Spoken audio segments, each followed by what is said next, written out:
Hey everybody, welcome back to Ginger Hacker. My name is Andrew, and today I am super excited to introduce you to another one of my great friends and colleagues that I've known through my network going on probably now almost like 10, 15 years. My good friend Charles. He is a senior segmentation engineer in the Fintech sector. And Charles, I'm going to pass it to you real fast for a quick little introduction to say hi. Hey, my name's Charles. Like you said, we've me and Andy have known each other actually going back to high school, Yeah. actually. So it's been a little bit longer than 10 years, but we're both pretty young. So um, yeah, so I started getting into fintech, and it's kind of where I left after leaving the government. So network security just kind of fell in my lap a little bit, and just certain choices I made, which we'll go over, kind of helped me get me there. But yeah, this is what it is. It's a nice little gig. It pays the bills and keeps me entertained, I guess. Well, awesome. Well, once again, always, as I tell everyone that comes onto this channel, really appreciate your time. And we're going to go ahead and get started with our 5 questions, starting with question number 1. Could you share your journey into cybersecurity and what initially sparked your interest getting into this kind of career? So into cybersecurity and IT kind of all kind of bled together originally. So started off super young, uh, downloading stuff on Napster back in the day, computer, old serial ports, like had just a knack for computers. So in high school, I took one of those A+ certification courses in the high school and basically started working. My first kind of tech job was as IP telephony installer. Sounds really cool. It was basically I was opening thousands of IP telephony boxes, putting the stickers on the Cisco phones, and getting them ready basically for our main deployments. Um, did that for a couple of years, and eventually, when I left that place out in Tempe, Arizona, I was actually doing initial burn-in. So I was unpacking the routers and switches, all our network gear, stacking in the rack, initial configurations, getting them wired, getting them running. We usually ran them for about 30 days before we gave them to a customer. So we didn't want to go to a customer and give them dead on arrival units. Yeah. So any type of warranty work that needed to happen, we did that initially. So that was kind of my first internship of how I got into the IT field, right? Um, Back in '08, joined the Marine Corps, kind of had a um, tech job a little bit. So that kind of got me more certifications and more security, working with some fun people, some three letter agency type people, Awesome. and really just helped dealing with a lot of this the security, learning some of the exploitation, learning some of the way that bad actors are going to be coming at you and how to defend your networks at that time was a pretty low level, very Yeah. rudimentary of more like physical security type stuff and very policy driven. Like this is our security policy, this stuff that we're doing, right?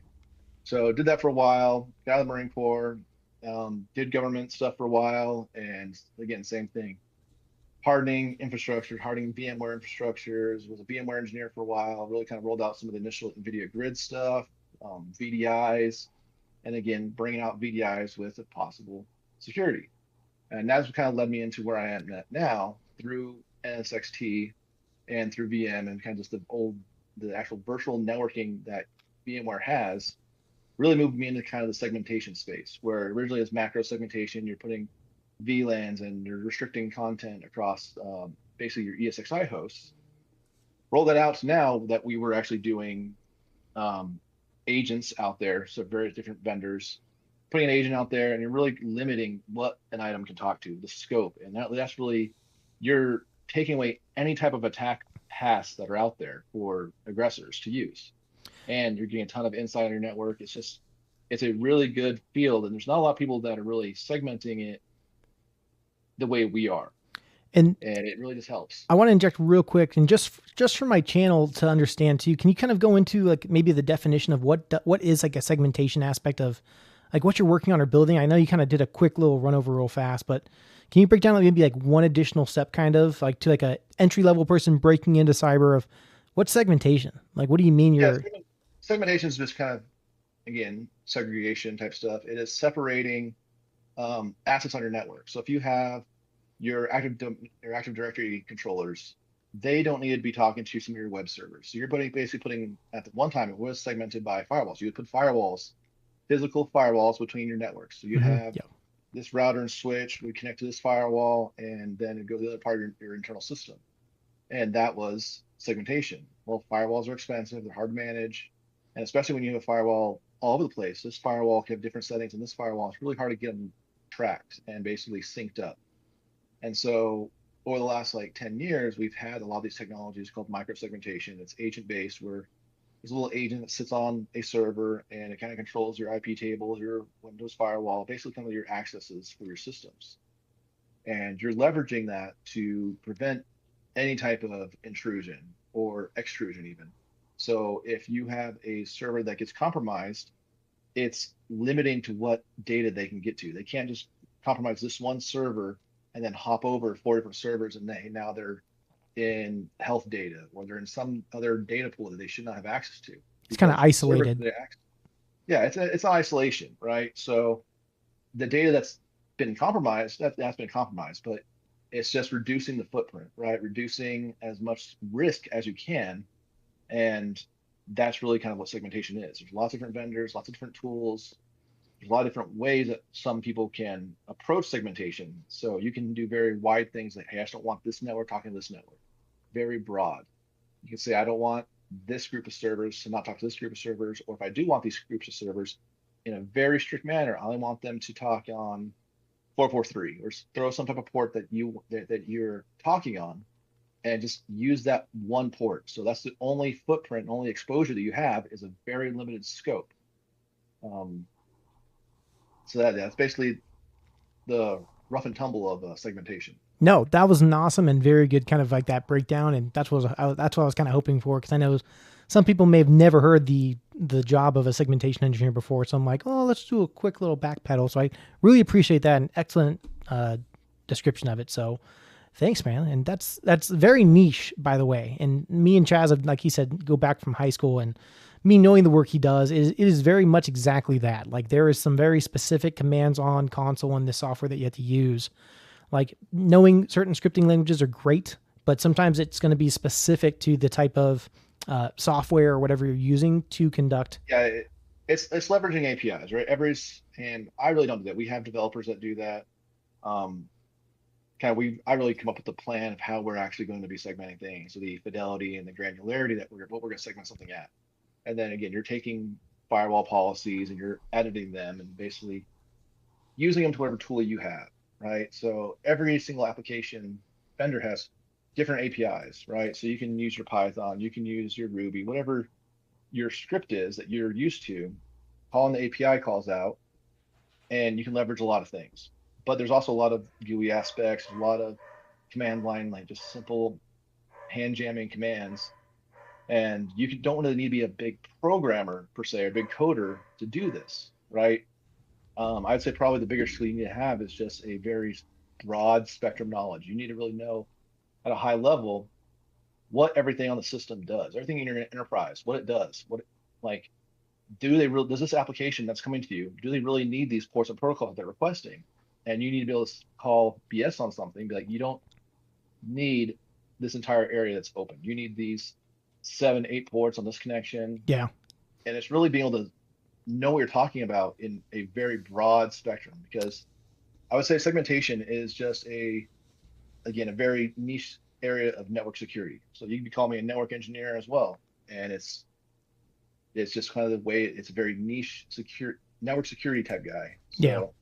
And just like you said, it's tool. It's reducing that footprint so fine that it's like you want to make it difficult for someone if, like you said, like those bad guys try to get in and make a compromise, to where too, there's going to be alerts and other things that you place on top of that to also be 100% have that visibility. So that's fantastic. Well, awesome. Well, that's going to bleed into our second question, which you kind of already hit on some of it, but can you kind of describe what a typical day looks like in your role, and what are some of the most challenging aspects of your job when it comes to cybersecurity? So a typical day, usually I would say, is you're meeting different application owners, different areas of your enterprise.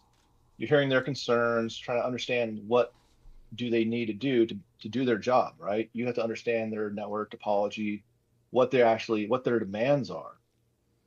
And so a lot of meetings with that, trying to figure out what the thing is. There's a lot of manipulation of big data. You're pulling up firewall and traffic logs, and you're really trying to look through things and say, hey, what are these patterns that we're going to see, right?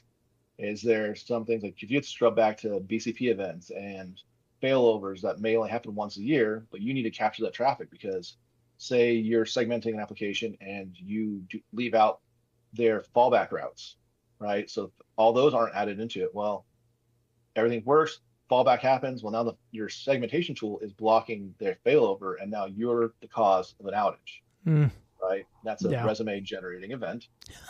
I like that. So there's a lot of granular detail and attention to detail that needs to happen, and a lot of cooperation between other applications.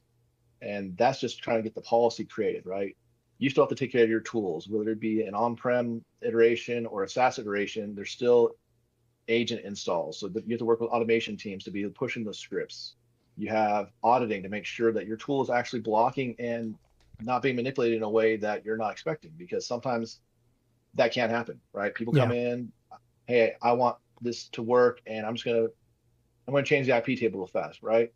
Well, hopefully they don't have permissions to do that, but there's engineers across an enterprise. Some of them are going to have overlapping permissions. And so when they go and they change an IP table, we get alerted, and then you have to elevate it and say, hey, this is just some guy trying to cut corners, or this is a malicious attack. Like they know that when they're trying to get around this program, and then you do that. So there's a lot of cyber investigation that happens. There's a lot of cyber forensics that happens.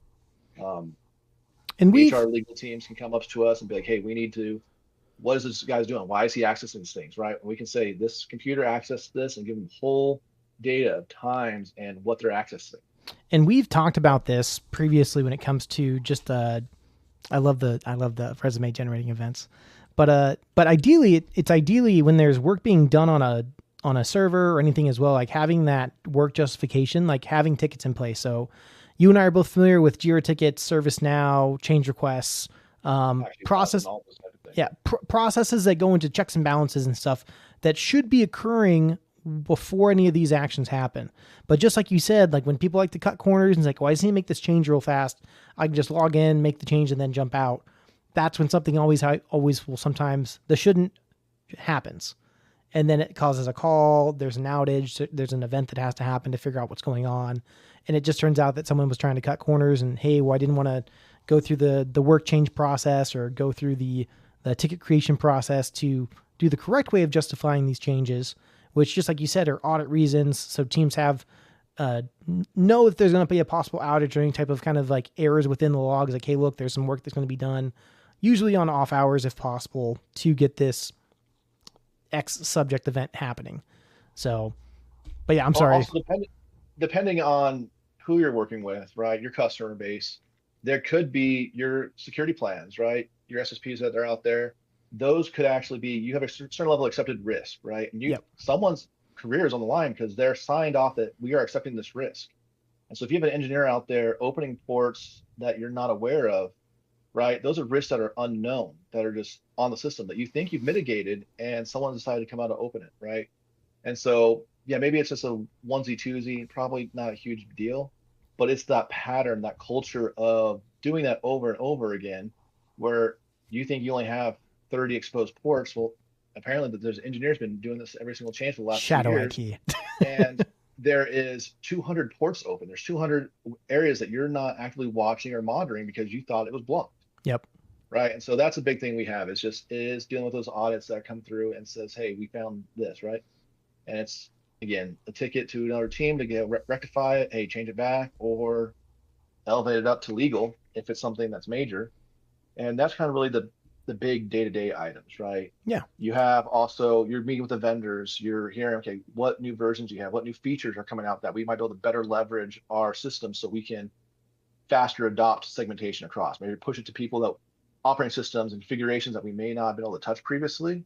With this new update, maybe we can, right? So it's meeting with a lot of the vendors, listening to these meetings, doing bug scrubs, right? We want to know, it's like, what bugs does this agent that we're putting on everyone's servers, does it cause any issues, right? Yep, definitely. Because you want to know before there's a big issue and you do a version upgrade and and now you have 1,000 servers out there that are leaking data or causing a lot of high processing, adding latency to things. And Yep.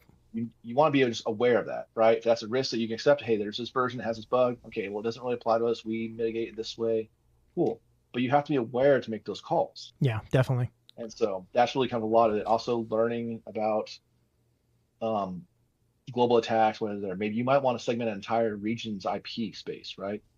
most of my customers have done that, where there's certain IPs from certain areas in the world that are conflict zones. Yep. And the easiest way is we're just going to cut their IPs out.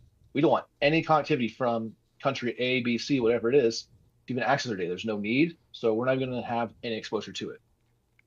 So that's a lot of the day-to-day stuff. And a lot of, again, Jira, sprint meetings, agile meetings, because everyone knows how agile. Yeah, meeting. No, awesome. And yeah, all good, straight up valid points. So, and that will feed us into our third question. For someone looking to start a career in cybersecurity in 2024, what skills and qualifications would you recommend them focusing on or acquiring? I'd probably recommend them go to like your last video or two about how to pass the Security Plus, because that is a foundational certification. I think to really understand just IT and basic security and doing things the right way and best practices is having that Security Plus. It's not a super complex cert. It's not going to teach you everything. It's not the end all be all cert, but if you can understand Security Plus, you have a good mindset for things, and you can then go to elevated training, good ones that are maybe more applicable to what you are actually tackling. But yeah, the simple DoD requirements for Yep. a Security plus an operating system certification really get you really far. A lot of those jobs, if you just have a OS cert and Security Plus, you're setting yourself up for great success. Definitely. Minimum of $60,000 job pretty much anywhere, just those two certs. Yeah. And then it really comes by to what type of skills do you bring to the table? What other things do you have? Because again, IT is very broad. There's a lot of experience. If you have experience touching these things, even if it's just in a home lab and you know how things interact, that helps your cybersecurity rules. And just being aware of the environments out there, what's out there, what kind of attacks are happening, what are people using skimmers, are people using RFID things, like what type of stuff is out there. So that's a good way to start your career. And then also, I think, again, we've gone to DEF CON a couple times.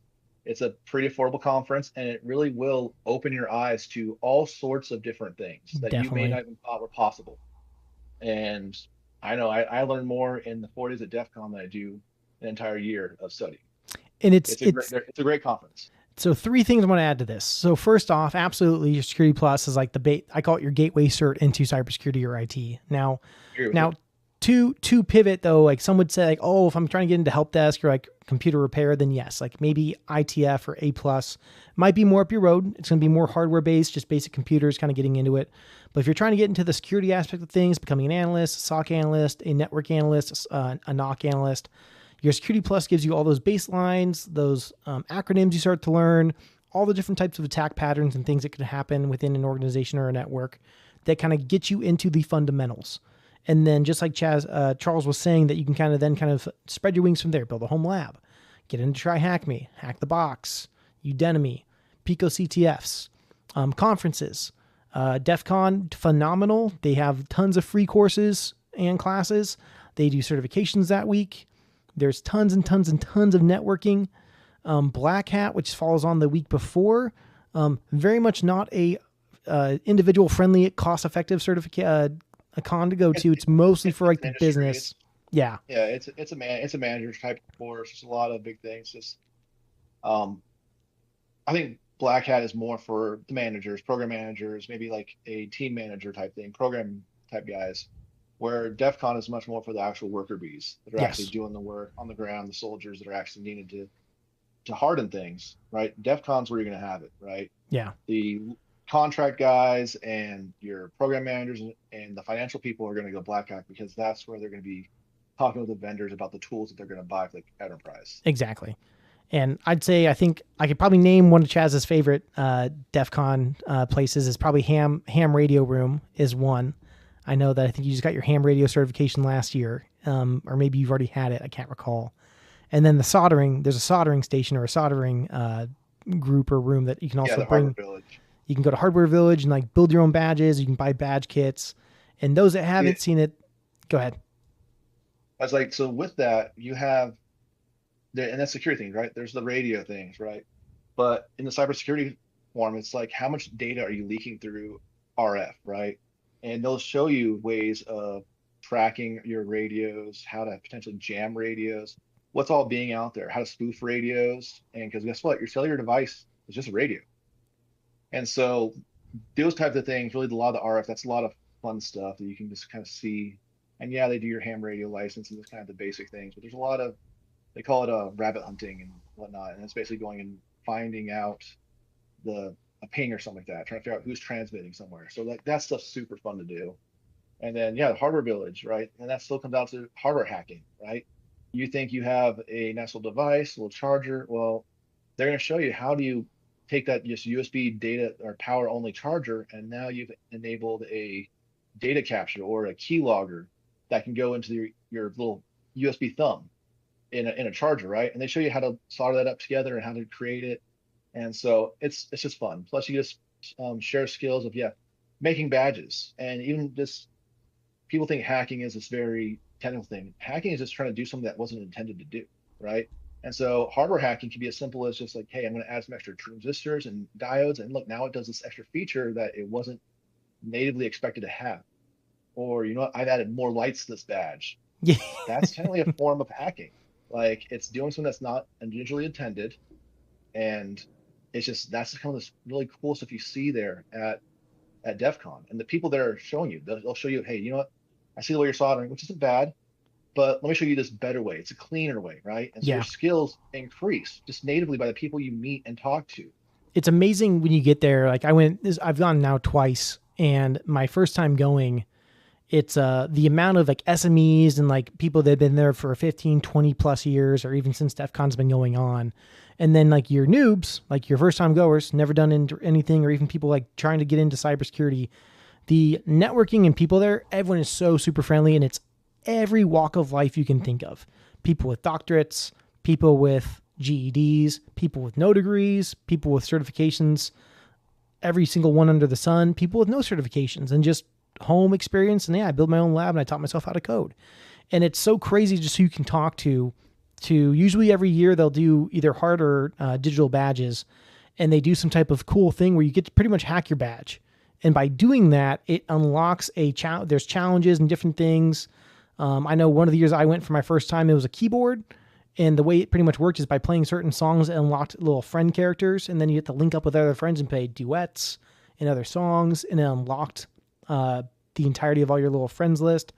Toward the end of the con, there was a guy like, hey, you want all your friends? Like he pretty much could, there was a script they already made that could like break your badge and say you've done all the challenges and unlock all your friends as well.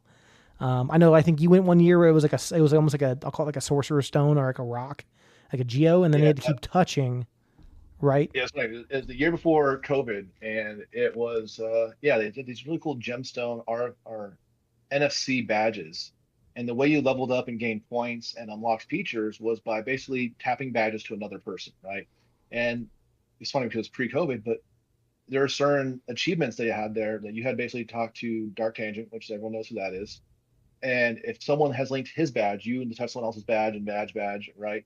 Somehow that code has been infected and spread it to where now it's going, right? And they had all different levels. So it was a really good thing because it actually made you go out and talk to people and meet people. Sadly, it was the year before COVID and this all happened, but it was honestly like it's still one of my favorite badges. I have it hanging up behind me.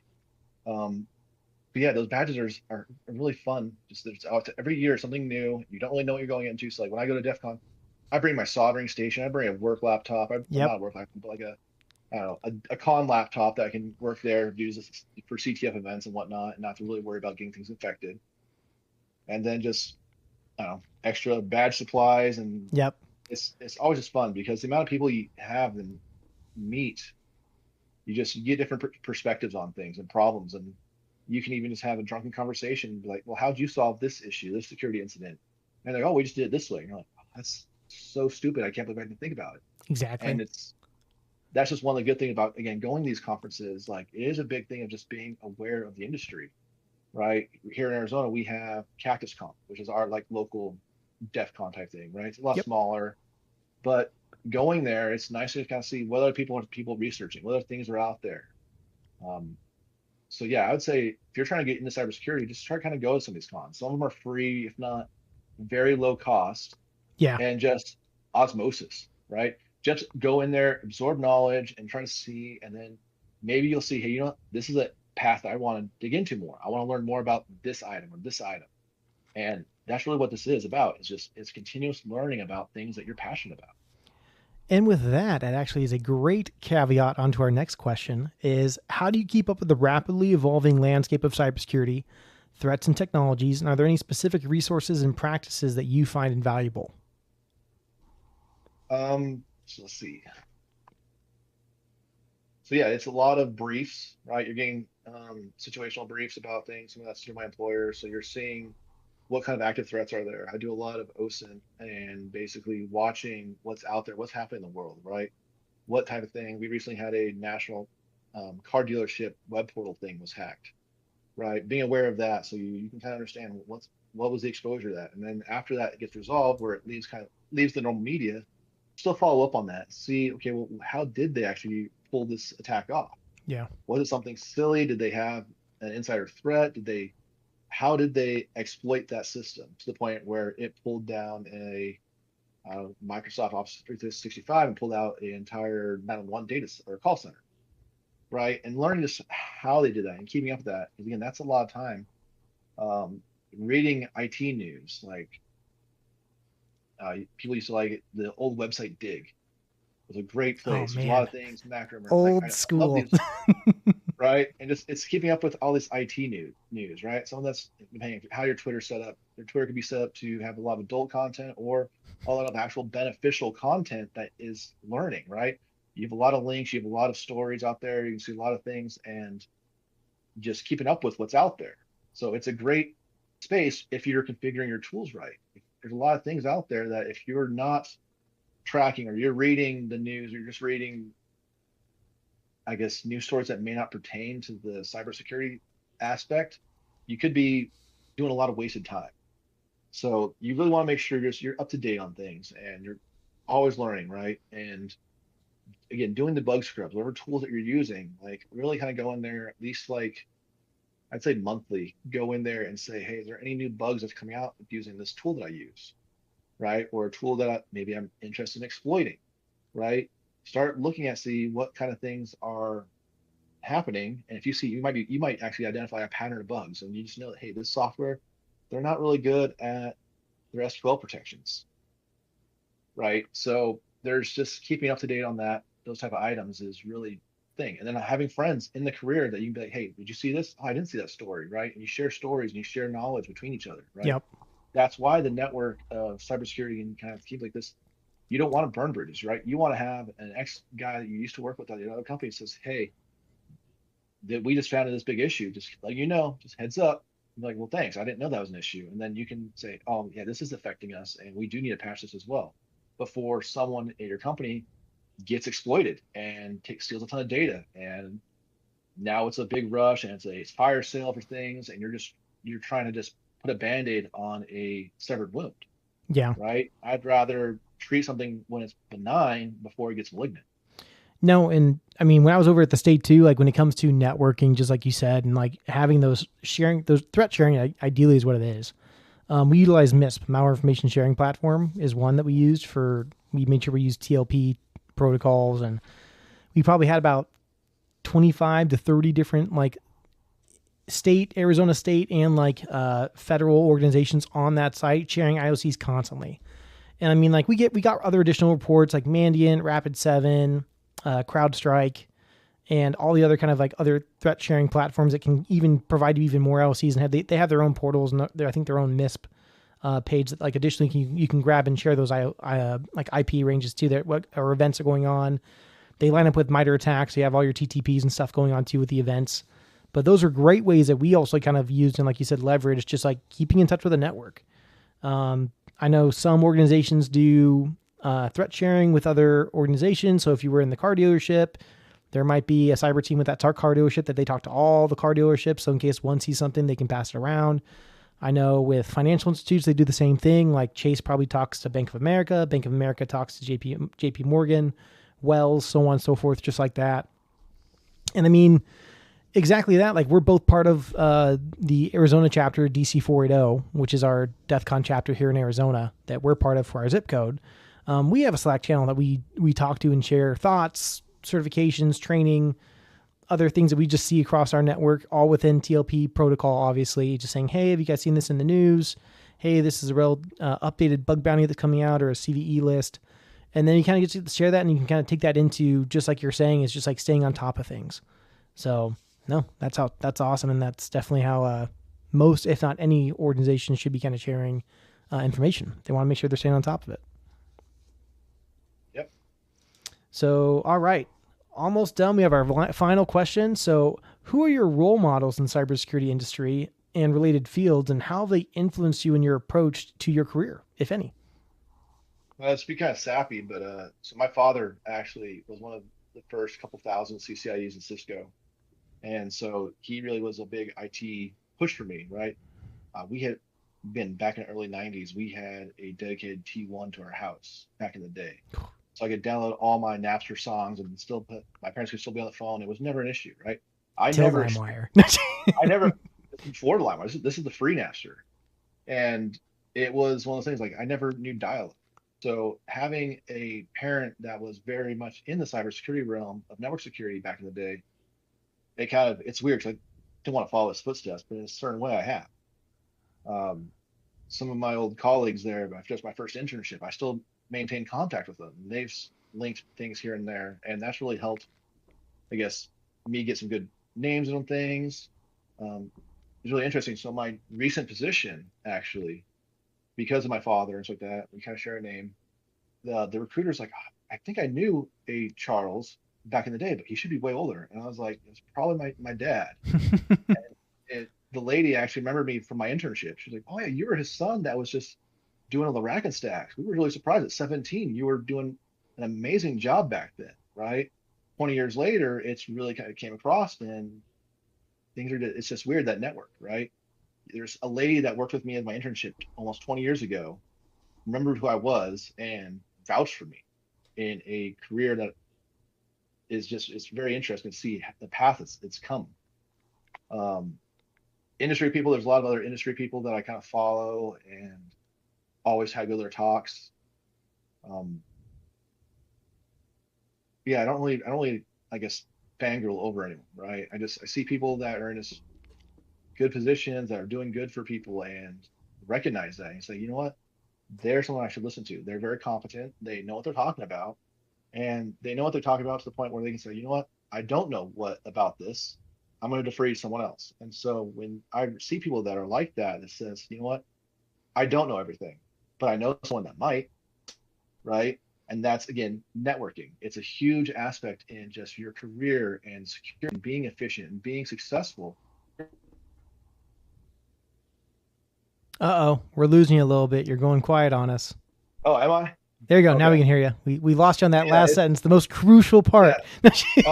That's the secret of how you're gonna be successful. But it's the network, right? It's your network. Really, it helps drive your success because you're able to just keep getting better aspects of things, because no one knows everything, right? But you might know someone that knows that gap that you have, and they're probably going to want to teach you that, right? Well, that gap that you have now is a little bit of filler. So that pothole in the road is not nearly as bad anymore because you had a friend that was able to give you a shovel.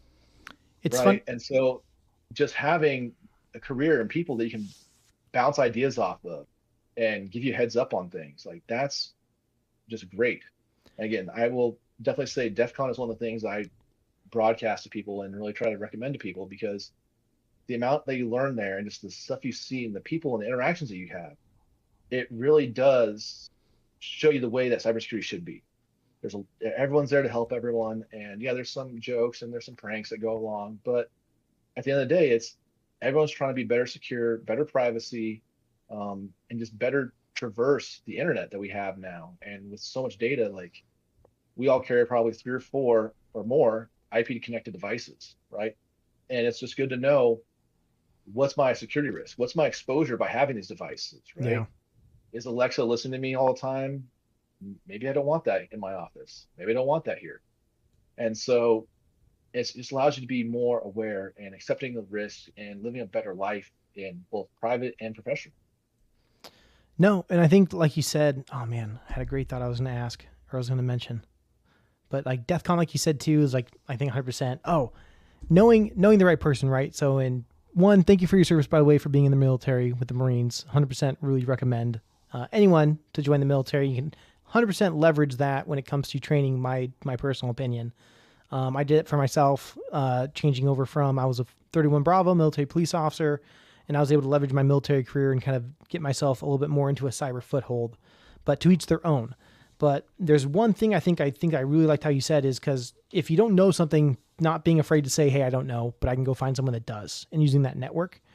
I can 100% say I'm not always the smartest person in the room, but I know the right questions to ask. So, and I've been in some rooms, I'm sure you've been in these kind of meetings too, where you might be in like a C-suite meeting and there's stuff going on or someone's explaining something, or maybe even into like in a military brief, and then it gets toward the end, like, hey, does anyone have any questions? And you kind of look around the room and no one's hands going up. Like, I'll throw my hand up like, hey, I have a question. And then I'll go like probably 2-3 questions in. And at the end of when the answers are done, I'll get people coming up to me, hey, I'm glad you asked that, because I was actually going to ask that, I just didn't want to. And some people are afraid to have that kind of conversation of not asking questions, to maybe they're afraid they're going to seem incompetent or stupid or dumb. And I'm like, no, if I have a question, I'm going to ask. And like, there's that golden rule. There's no such thing as a dumb question. There is sometimes, but I mean, like in most business organizations, like if the question's professional and asking the right way, usually it's always safe and a good time to ask it in the right time. I've always also leveraged things with my tier 2s and other senior management as well. If I have questions first, like, hey, I have this question, do you think you can answer it? Hey, no, I don't. You should ask that to the group while we're on the call. I'm like, perfect.